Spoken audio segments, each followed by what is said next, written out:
So Paul and I are together today, and Paul's had an experience in sobriety alongside sobriety from alcohol, also sobriety from food.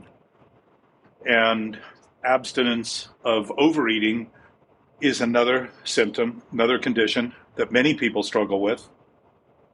And once identified and once treated in a way that's honest, meaning that we admit we have a problem, at least, there's a certain freedom that is the same freedom that comes from any other symptom, because the root of the issue is mental.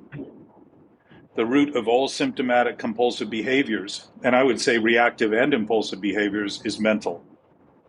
So, Paul, go ahead at what you were just saying. I know that you're on somewhat of a limited time period this morning, but I wanted to catch you while you were in the midst of that, and also talk about your grandmother.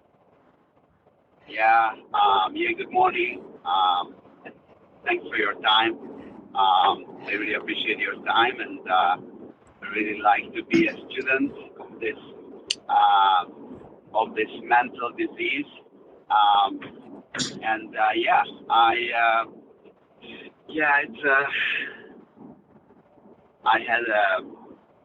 I had a alcohol problem and drug problem. Once I put down that, I noticed that how much I was acting out in food is just and I would point it out that not enough.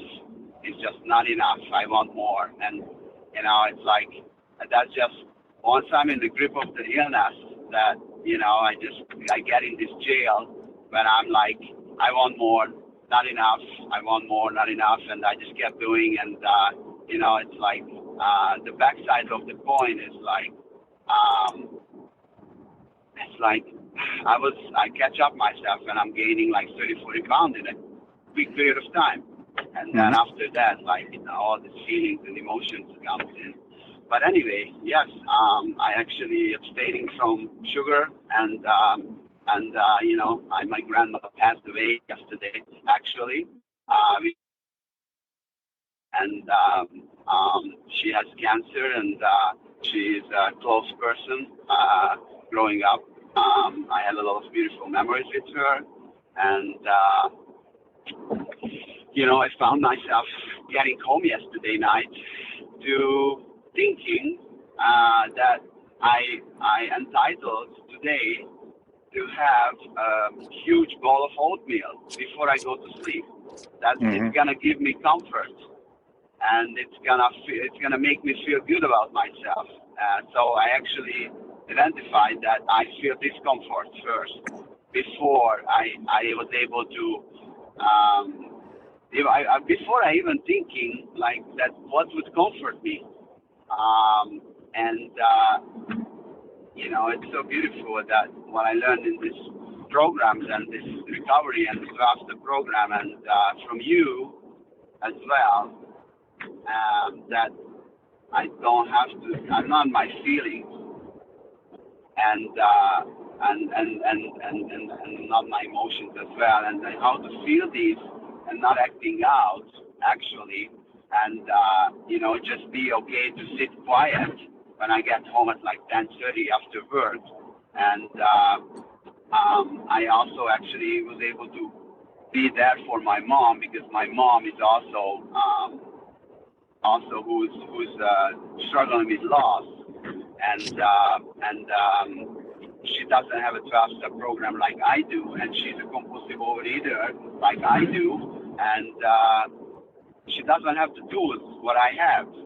That I don't have to act out on these uncomfortable feelings and emotions, that sorrow and death and losing a really close one, that I just got to sit with the sad feelings and emotions and just feeling them and expressing them to you and to others, and asking others how to actually how to feel these feelings.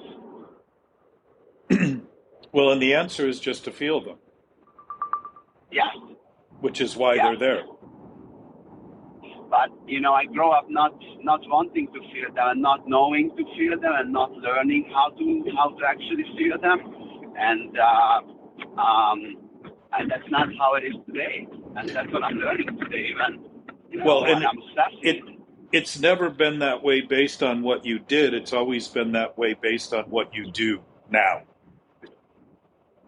Yes. So that So it's, coming to terms with that is beginning to be honest about what's happening. And it becomes a lot easier to deal with it when you're honest about what's happening than when you're thinking of it as something that you can't do anything about because it started so long ago that there's no way to stop it. yeah. I mean, like the learning honesty part, to actually be honest how I really feel and be okay with it. And actually, like, which came up a lot this week, that how to be vulnerable about my feelings and emotions, and when I was wrong, admitted it. Um, Yeah, you're just because talking about see, honesty. You're yeah, you're not even talking about vulnerability. The vulnerability is the weakness of making believe it shouldn't be happening while it's happening and while you're feeling what you're feeling. And all compulsions are is a chance to desensitize ourselves to what we're feeling in the name of feeling good about the thing that we're doing. That short-term gratification, that idea that that thing we're going to do is going to offer us relief and release and freedom is exactly what condemns us because it's a lie. Compulsions are always covers for obsessive thoughts, and your feelings are based on obsessive thinking when you're fighting them. The reason you're fighting them is because you think they're real and they have some basis. They don't. They're just imaginary reality. They're not actual reality. Their fantasy is reality. yeah, um, So it's not the yeah, feeling, it's the fighting of the feeling, and the thinking of it is something that shouldn't be happening. Well, guess what? Surprise, it's happening. And yeah. And it's what to do about it? well, start to notice that what's happening is always happening. It's always been happening. It isn't what we think of what's happening that's happening, it's what's happening that's happening. And to begin to Yeah, but see that is to begin to see the impact we think thinking has when we think it's real. And then we feel things and dismiss the value of those feelings. Feeling vulnerable is an awareness that what we're doing has no strength. The weakness of that thought is, I shouldn't be doing it, it shouldn't be happening, I shouldn't be feeling this, rather than whether I should or shouldn't be is irrelevant to the fact I am feeling this. And if my experience has been, it's my thinking about what's happening that I'm feeling, especially when I'm feeling conflicted emotionally, I'm thinking conflicted mentally. And the two of them are not separate. They're very much intertwined. I really like you saying conflict, and I would like to break that down a little bit. Going deeper a little bit, what does conflict means, and being conflicted with myself means. I think it's so beautiful that I got to learn this.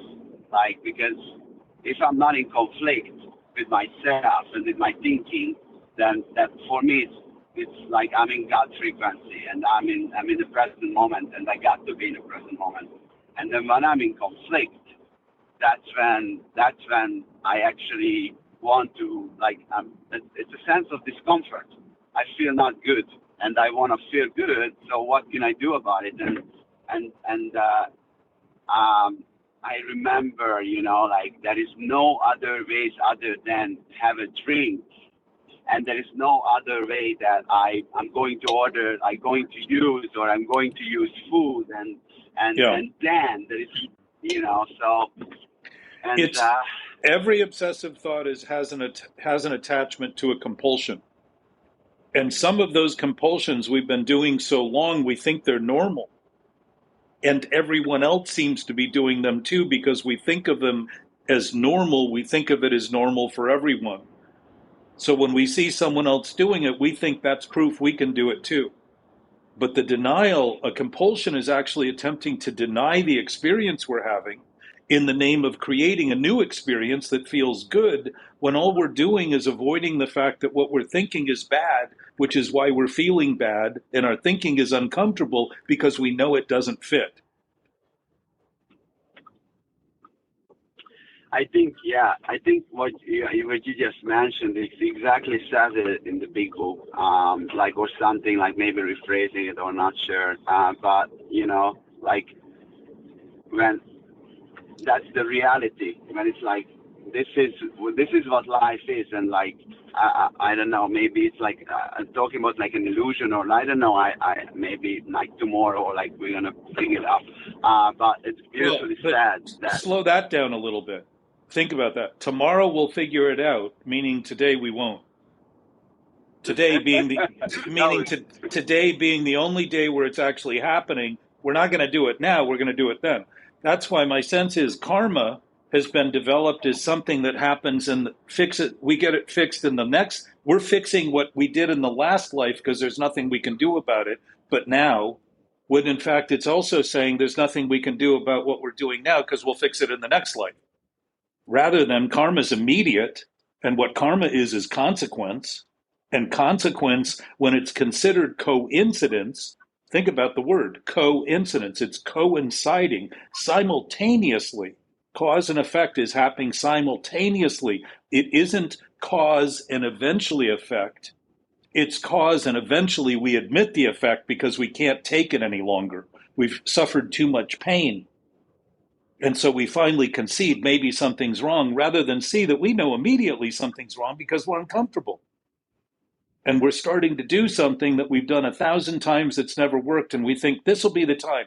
Tomorrow I'll get it right. Today I'm done. Today I'm completely hell. I've already made the decision to drink. I've already made the decision to smoke a joint. I've already made the decision to eat sugar. It's already in my system. There's nothing I can do about it. But tomorrow I'll do it. And tomorrow never comes because tomorrow will be today when we're there. Just like yesterday is today now.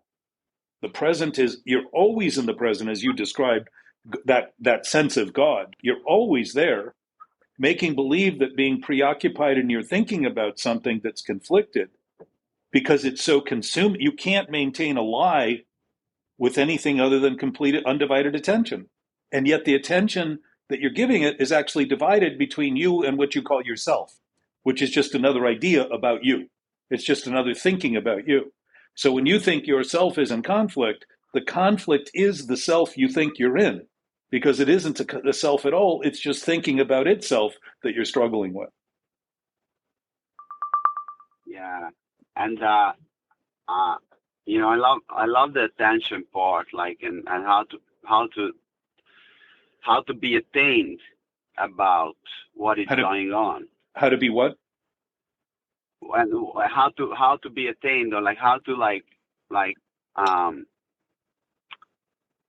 actually separate who's talking, and like talking about this multiple self, like, or like, self, or actually Let me give um you a clue. You want a clue? yeah, I would love to. It's always you making the choice. Always. It's never going to be anybody else. It's never going to be something else. It's not going to be somewhere else. It's always going to be you in the present, where you always are, making a choice to entertain ideas as reality rather than simply ideas.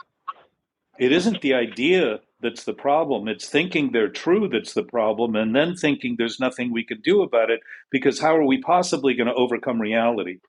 When in fact it's a self-induced, self-imposed experience of reality, not actually, it's what we're thinking about reality, not actually reality. Reality isn't something we can avoid. It isn't something we can escape. It isn't something that begins and ends with our thinking. It's the essence of existence, meaning everything, everywhere, and everyone everywhere. Plants, animals, minerals, all of it. Everything, space, subatomic structure, everything we think doesn't even exist would be part of that. Yes. And Now I can hear you much better now, Paul. It was, I think that, yes, sorry, I was in the car. you know, So yeah, I um I would like to come back to that. What is this gut frequency means, and how to. I mean, this is for me. This is all coming along, and how to have that. I mean, it was so beautiful that how to have conscious contact. I got home yesterday night after like hearing my grandma passed, and I was just laying down in my bed, and it was really hard to like just give myself permission to just lay down. And I was like thinking, what can I do? But I was just so tired. So it was so interesting that usually I journal before sleep, or I read some spiritual literatures, and I actually did not want him to do any of that, because I just, yeah. And same with get up in the morning. I have I have like I have usually like I get up and I journal, I pray, I meditate, and I actually needed to kick myself in the ass to do it, and Well, I didn't sleep pretty well. But actually, just because my grandma passed, and keep it says, sought through prayer and meditation to improve my conscious contact with God. That like what I so have today. Paul, think about that sentence. To improve our conscious contact. It doesn't say to get a contact. It says to improve our conscious contact. Why? Because the pure consciousness of that power is inescapable. You're talking about frequency, right? Yes. You're talking about feeling that vibration, but think of the word frequency. It's like still and still. Stillness means still, nothing moving, but it also means still, remaining, always. Frequency, think of that. Frequency means all the time. Frequency So doesn't he's mean occasionally, it means frequent. so he's saying, like, I can think myself out from that conscious contact when it's like, No, um, no. You can delusionally make believe that you're thinking yourself out of it. yeah, and That's the that's whole like, problem is that humans have consistently thought that what they think of things are what those things become. So what I think of you is who you are, and what I think of myself is who I am. It isn't. What I think of myself is what I think. And if I'm you thinking know, of myself as thinking of thinking itself, I have now become my thinking, and I am the creator of reality, and I think the only right is what I think. So I end up being wrong most of the time, and I would say most of my thoughts are wrong.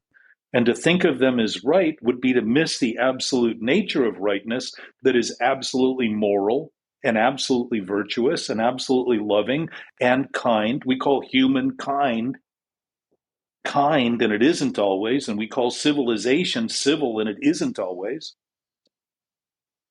And what you're describing is you're not separating yourself from God. You are absolutely, this is the insanity of it. You're absolutely connected and can't be disconnected, imagining that your thoughts are so powerful. This is the whole first step in Alcoholics Anonymous. We admitted we were powerless over alcohol. We're admitting we're powerless over the thought we can drink without any of the consequences that we've faced 1,000 times and made believe we weren't facing so we could justify doing it again.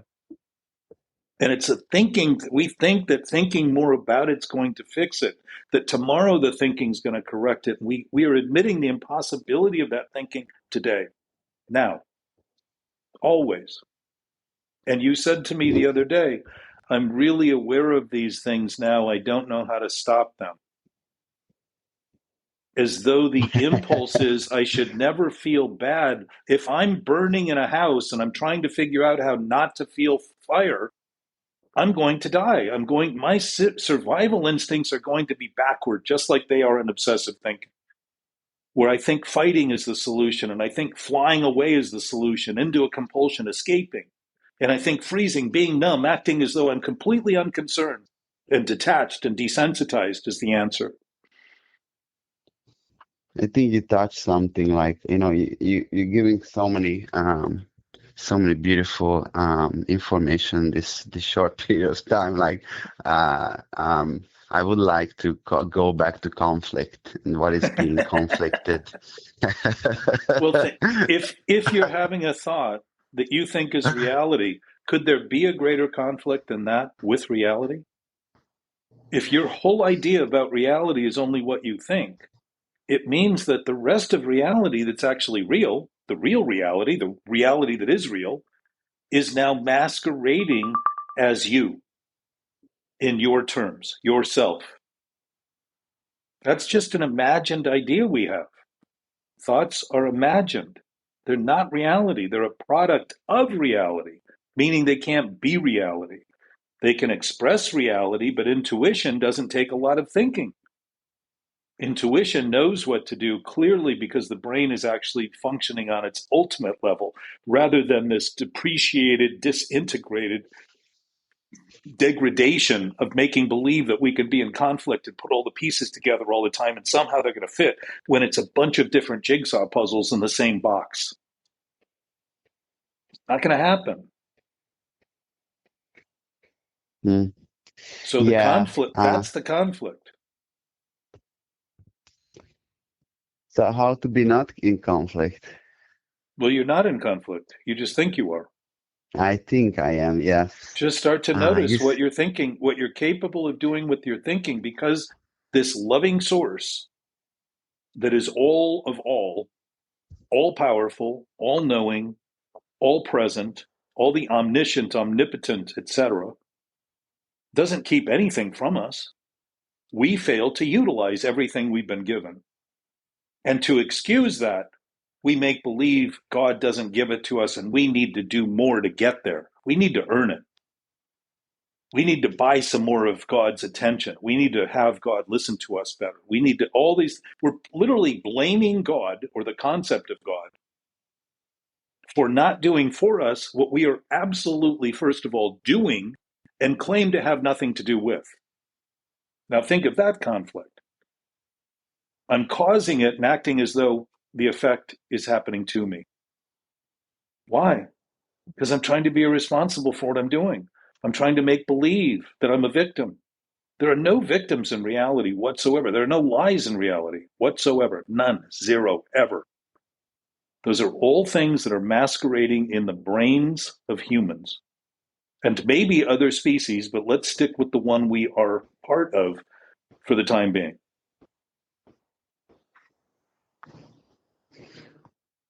It's insanity. It's a mental illness, just like you find with all of the symptomatic behaviors become clearly wrong when you start seeing them correctly, and you start seeing how sick it is to have those impulses and then act on them as though they're the only thing you can do. And I don't talk about this because I don't do those things. I talk about it because I want to get better at talking about those things in all respects, not just food, not just drugs and alcohol, not just relationships, not just sex, not just all of the little item of gambling. We're all gambling. We're literally gambling with our present capacity to make believe that some insane idea is going to win out and provide the promise of it. The promise of insanity is a broken promise. We're not getting what we think we're going to get. And when we get it, we feel empty. Why? Because the whole idea was all fantasy to begin with. We end up arriving at that place we thought we'd get, work years, decades to get there. And all of a sudden, somebody shoots themselves in the head because they find out the same emptiness is right there. The whole time they were fantasizing it would be the answer. And when they finally get the answer, they realize it's not the answer at all. That's the nature of insanity. Now, insanity isn't natural, or it wouldn't be conflicted. We'd be happy to be insane. We're not. People are not struggling with happiness and trying to figure out how to put it out. They're struggling with anxiety and stress and depression for good reason, because they know better. They wouldn't struggle if they didn't know better. You wouldn't struggle if you didn't know better. And to start to see the struggle as evidence of a curriculum educating us as to the failures in our thinking is to begin to be honest about what we're doing and talk about it openly rather than think of it as something that needs to be hidden because it's another way of keeping the secret and pretending we're irresponsible for what's happening because we're ashamed and guilty. And guilt and shame are actual consequences of being guilty for the shame we're creating, the immoral, non-virtuous activities that we're pursuing in the name of insanity.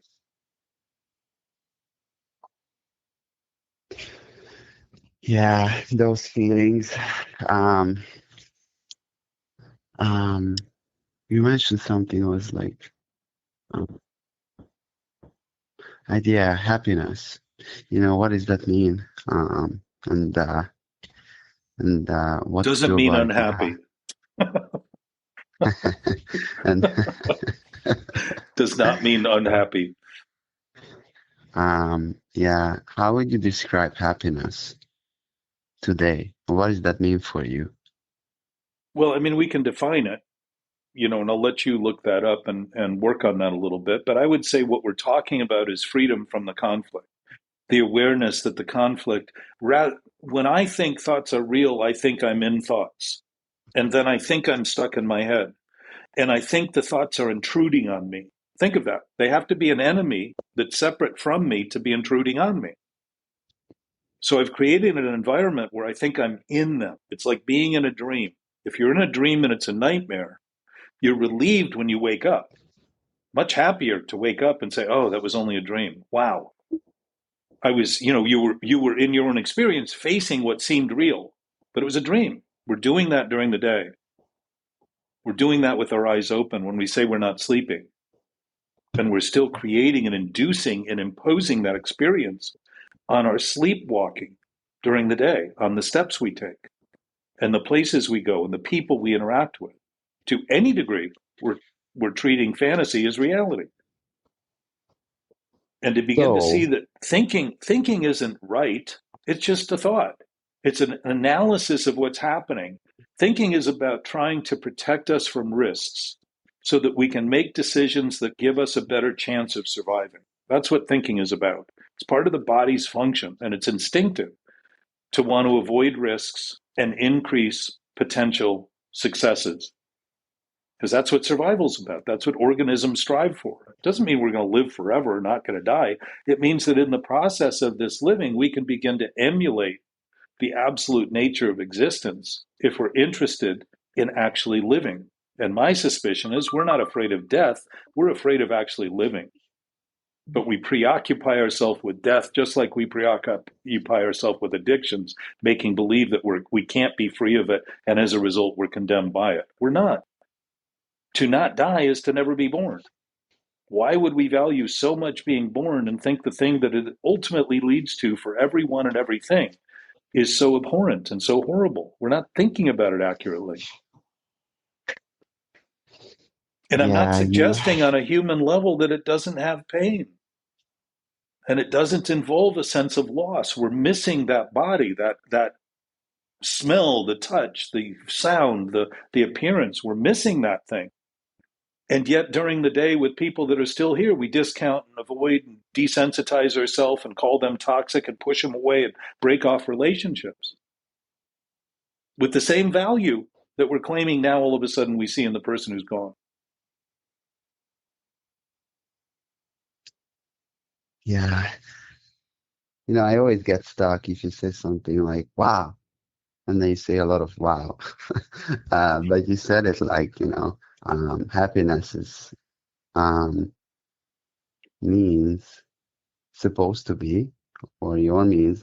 Wasn't sure if I get it right, but um, like how to live without conflict with these thoughts, or with self, or with this obsession. I talk about the mental part. So how to be not conflicted mentally, you saying. My sense is, Paul, we would not be striving for happiness if we weren't so terminally unhappy. And what we're unhappy about is what we're doing and we know is wrong and acting as though it's right. In essence, if a being is operating on a being's basis, fulfillment would not include happiness. It would just be a certain contentedness and a peacefulness and an awareness, like a meditative state is supposed to be generated. by sitting quietly and observing our thoughts, all of a sudden we realize, oh, there's something else going on here that's profoundly calm and profoundly different than the inner conflicts I face when I step out from this environment of being quiet and closing my eyes and simply allowing my thoughts to be thoughts. So the freedom from it's kind of like pain. Pain would not be an issue if we were never in pain. We wouldn't be fearing it. It just wouldn't be happening because we'd be neutral to it. There would be no, we wouldn't be causing it. And so pain would be a perfect, if I put my hand on the stove, I told my granddaughter once, don't put your hands up on the stove. She immediately put her hands on the stove and burned her hand. She has not done that since then, ever. She wouldn't listen to me. She wouldn't take direction. She needed to create that experience to begin to value it and begin to see, oh, now I see what you were saying. Yeah, I have the same experience with you and with my experiences to get there when I'm actually able to talk to you about, like just going back again what you said so beautifully and like the example you just brought it up, like how to be neutral and with the thoughts. Well, What is you're that? already there. You're just, if you're thinking obsessively, you're thinking about lies as truth and as reality. And so, if that's the bag of tricks you're reaching into for your next thought, you're going to get another conflicted thought.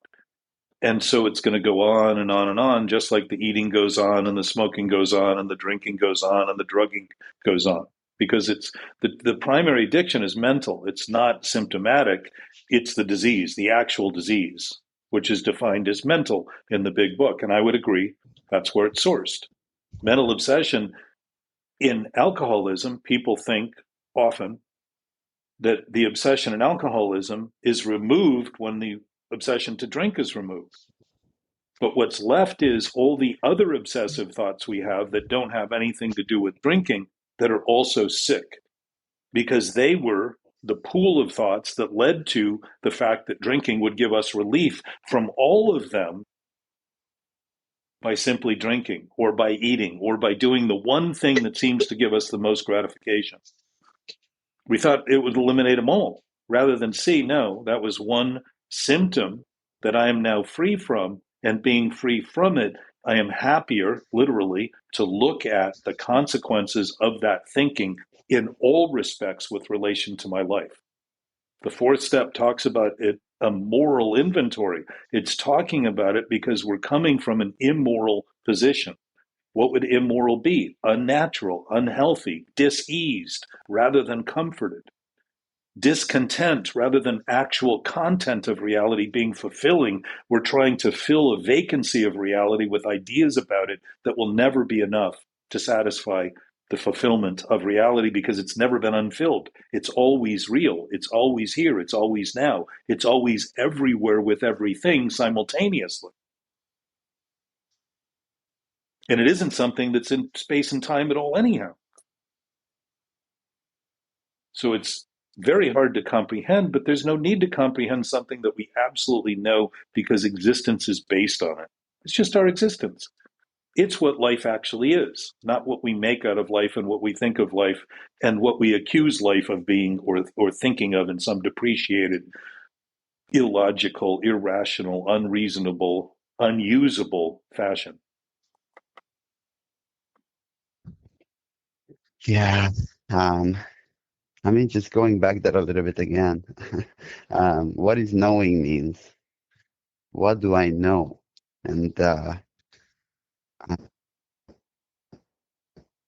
So you can those are just two words I'm going to let you look up and work on: happiness and mm, knowing. So certainly knowing is not knowing. So knowing isn't the unknown, it's knowing. And I would suggest to you, consider this too, Paul, when you talk about getting points, like you go, wow. You're not struggling with what you know because those wows and all that are confirming that you know it. Because if you weren't aware of it, you wouldn't respond that way. It's something in you that you already have that you're being aligned with in the conversation. It's the understanding, you're thinking. You think you need to understand it because you've been using understanding to try to understand misunderstanding for decades. So too is humanity. We've got it all backward. We've called understanding, which is really misunderstanding, understanding. It's another conflict. So if you notice those moments of wow, and I hear this a lot from people, they'll say, more common than wow. Wow is common. Holy shit is common. And I say that's the sort of release of the divinity of making believe that ego is in fact God. When we say Yeah. holy shit, it's like the divine idea that shit is somehow or another divine. The other thing is people say, I hear something right, but I don't understand it. And they're really dividing. They're really mentioning very clearly that they know. And that what they're struggling with is what they think they know. And to start to notice that is to start to merge this idea of humans being an analytically processed experience, temporal, changing all the time. It includes our brain. Our body includes our brain. When we talk about a physical allergy and alcoholism and drug addiction and all that, we're talking about a body with a brain. The brain is part of that body. The brain is to serve the body's interest, to protect the body. Its instincts are there to protect it. If we're thinking about human being properly, we're starting to see that the being nature isn't human. It's an absolute state of consciousness, pure awareness, pure knowingness. And there's no thinking in it at all, none, which is why you say, wow, or as people say, right. I know it's right, I don't understand it. They're admitting the clarity they have about what they know and also the frustration they're having with what they think. And to start to notice that is very profound because it's kind of like finally admitting that you never read the manual for your car and can't seem to figure out all the things that would be very helpful, and especially when you need them doing 60 miles an hour down the freeway. You're trying to figure out how to turn something on or off, and you're being distracted from doing the thing the car is providing as a benefit, putting the car and your life at risk doing it. Simply didn't read the owner's manual. Our owner's manual is the body language that we get. And our functional literacy is based on how well we read that language accurately, rather than thinking of it as something that shouldn't be happening, starting to say, oh, how could it should not be happening while it's happening? That would be a position I'm taking against what's happening. That's a fight. That's a conflict. I'm choosing that rather than saying, feeling bad is actually feeling something I'm thinking that's bad. And that's a very clear awareness, and it perfectly aligns. There is no conflict in that at all. And to sit with it will begin to start to understand it, because as you sit with it and have it, you'll start to see the dysfunctional tendencies you have exhibited as having no basis. Just like you do when you're free from the eating, you start seeing how those impulses to eat oatmeal before bed, Counts. Oh yeah. which is all Oh yeah. carbs, all sugar. Those More impulses, all food. of a sudden, they're Yeah. seen as something that really doesn't work. They're seen as something that isn't healthy. They're seen as something that's really unnatural, that isn't really survival oriented. They're seen clearly because you're thinking clearly about what you're thinking rather than thinking unclearly about what you're thinking and wondering why everything else seems to be so complicated. It isn't. It is not. Yeah. You talk about like so beautiful, like the mental obsession. It used to drive me there all the time. And it's like when I actually think myself the way out there, when I was like, there's no other way other than go for it. Other And than what? once other than go for it, just have it. Well, that's And then, it isn't that there isn't another way. It's simply the way. We already have yeah, it. If you begin to exactly. And concede what's happening is what's happening, it's a lot different than thinking what's happening shouldn't be happening, and that you need to feel better about what's worse, which is really the conflict of addiction, trying to feel better by doing something that feels better because you're ignoring and avoiding the thing that's worse. And so what happens? That thing gets worse. yeah, We keep I mean, once, tolerating it. We keep tolerating it, and yet we run our tolerance, say drinking, at a certain point, our body gives up. We overdose because we can't tolerate constantly denying truth. constantly denying it. It's intolerable to our system because it's insanity. And our body was not designed to produce insanity, but it's perfectly capable because of the absolute freedom we have to induce it in our own experience and think of it as the only thing we can do, and thus reality, and thus right, and thus cause havoc in the world, blaming other people for being wrong and think we have to kill them to straighten them out. It's been going on throughout all of human history, at least written human history. There may be windows that haven't been written about that are much more elevated that would dispel these rumors, and that would suggest that we're only interested in maintaining the sickness by only perpetuating the mythology of the things we're doing that we think we can do nothing about, rather than start to concede that there may be a wisdom much greater within range of human history that is just a part that we turn our back on and ignore and deny. And there's a lot of people now talking about things that have happened historically that run very, very much contrary to the academic thesis that's been perpetuated about human history and how long we've been here and who and what have been doing whatever they've been doing. I don't know that it's right or wrong. I don't care. I'm not interested in trying to determine what's right in history. What I know is what happened happened, because I know right now what's happening is happening. And I know what will happen is going to happen as it happens. And to know that as a fundamental basis of thinking, that becomes my expectation, that what happens is what's happening, not what should be happening, what shouldn't be happening, what I wish was happening, what I think I need to have happen. All that other stuff is all hocus pocus in my own contention to win the fight. Yeah. How to how to know which is right or which is wrong, and which one is, or this is like right or wrong. You know it. You know it. That's the knowing comes You in, know exactly. you know it though. The When and disturbance is what's wrong when you think it's right. If you're feeling disturbed, consider that what you're thinking is disturbing, period. You don't even have to know what it is to know that, and to have a relationship to it that's peaceful because you're not creating conflict is to begin to allow your awareness to admit the things that you would otherwise deny and make believe would dispel the rumors and you're afraid of. You don't want to hear that stuff. You're afraid of it. That's that seeming self-induced fear. It comes from knowing we're afraid of being found out. We're afraid of being exposed. We're afraid of the imposter self being all of a sudden seen as who we are. So we work hard to make it look like everything's fine.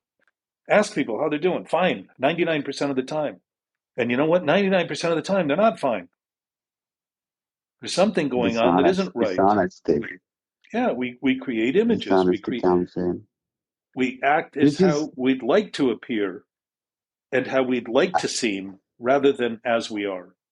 That's honey, dishonesty. I just sent you a message 2 days ago or 3 days ago. Exactly, you're talking about, like, I'm struggling with this one. And I just gonna stop you with this, because we're like running out of time. But I I love what you just said. Like, it's like, and it's not because I actually tend to be dishonest, but this is Oh no, you this do. is. I You mean, do. I do. You do. Yes, When you begin but to the admit this awareness. honestly, you're going to see that you've wanted to do it all along because you really think there's a payoff. You really think you're going to win this battle someday. And what came, I know we're short on time, so I'm going to make a point to sum up something that you just said about that day you called 2 days ago. And what I said to you is, if you didn't know better, you wouldn't be aware of the problem. And you said, what do I do about it? And I said, well, certainly don't fight it, concede it, begin to notice that you wouldn't be struggling if you didn't know there was something wrong. It's a very different approach to looking at what's struggling, is beginning to claim the reality of the situation, if we can call it that, which we certainly can, but if we think of it in that way, the actual facts of the situation are that we wouldn't be struggling if we didn't know something was conflicted. If we didn't know there was a fight, there would be no struggle. That's an What awareness. is? But who's struggling? You are struggling with an idea about yourself. No, I'm You are just struggling saying. with a self that is also just an idea. Yes, that's the Yes, that's insanity what of I it. want. That's good. That's Correct. good. Yeah. Yeah, So and it's really awesome. when you look at it that way, you see the value of the education we're getting, and now all of a sudden Beautiful. the experiences we're having are a curriculum, like we're in college and we're constantly being given new material. Why would it be new if we already knew it?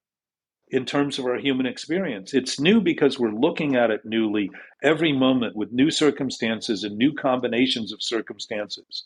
And sometimes those circumstances seem foreign because, in fact, we've never faced them before in any moment. We're always facing it new. But the vitality and spontaneity that comes from that awareness and that facing of it is what we're trying to dumb down and stupefy by being numb and desensitizing our experience by claiming it shouldn't be happening. And we think that management program is going to someday work. And that's what the unmanageability is in the first step. The unmanageability is there's nothing to manage. Because if we could manage it, we'd be managing it. And there's nothing to manage in insanity. We're already managing to create the unmanageability by creating something that doesn't exist to be thought of as reality. How much further can we go? You can't go much further than that to make believe that all we are is what we think on that basis. But like who I really am, like, and finding that out, like it's a beautiful journey. Because like what I just asked you, like who's struggling, that I actually just found out that like who is me, like who is struggling and what is struggling means, that and what to do about it. Like it's all this. You think it's a struggle because you think you're the self you're struggling with, and you're not. Not anymore. So correct. rather than who am I, or what am I, or why am I, or how am I, or where am I, which are all questions we ask about the self, not the I. We're saying who am I, but the fact is that I am can't be argued with, except with ideas that are insane. That I am isn't a question, it's a simple statement of existence. Oh, I know. I know what I got lost, like in the middle of this conversation, what you said, like the image of myself. Yes. The idea of myself and the image of our idea about you or about anyone around me, and how to be free of that. That's what I would love to talk to you about, maybe the next session. Don't be free of thinking. You'd be in a coma if you were free of thinking. It's thinking it's real that creates the idea that what we think about itself becomes ourself. That's what we're struggling with. We think that by thinking about our thinking, which is a contemplative advantage, huge advantage to be able to think about our thinking because we can actually clarify and adjust. What's his name? Darwin said it isn't the strongest species, it isn't the most intelligent, it's the one that's capable of adapting to change that survives. How much change are we adapting to if we think we shouldn't be where we are doing what we're doing at any moment? We're trying to refuse the growth, to deny the growth, to deny the experience, to deny the wisdom that's natural for us to express. That is unwise, it's unhealthy, it's unnatural, it's abnormal, all masquerading as being the only thing we can do. So we think of it as normal and usual and common. And common sense is uncommon today, and to even refer to that is ridiculous. Yeah. So you're Anyway, learning and you're growing. I gotta go. Love you, brother. We'll continue this. I am, and it's we just keep. I'm just gonna actually look up those words you mentioned, and let's make this happen again next week sometimes. So when we do, I'm around tomorrow too, if you want to do that. I think you'd said that earlier. So look at the words, and then we'll talk about it. And notice that a dictionary is actually rooted in not defining something that's absolute, but simply defining a reference to things that are absolute. It's referring to stuff that we know to give us greater clarity of the distinctions that we are dealing with. That's all. It's not telling us the truth. It's simply referring to things that we know. As you see that, you'll start saying, oh, I do have a sense of what I know, because I certainly seem to have a great sense of what I don't think I know. How can we be so confident all the time of what we don't think we know without having a sense of knowledge? It wouldn't happen. Yeah. All right. Thanks for your time. Campus. You got it. Bye. Love you. Bye.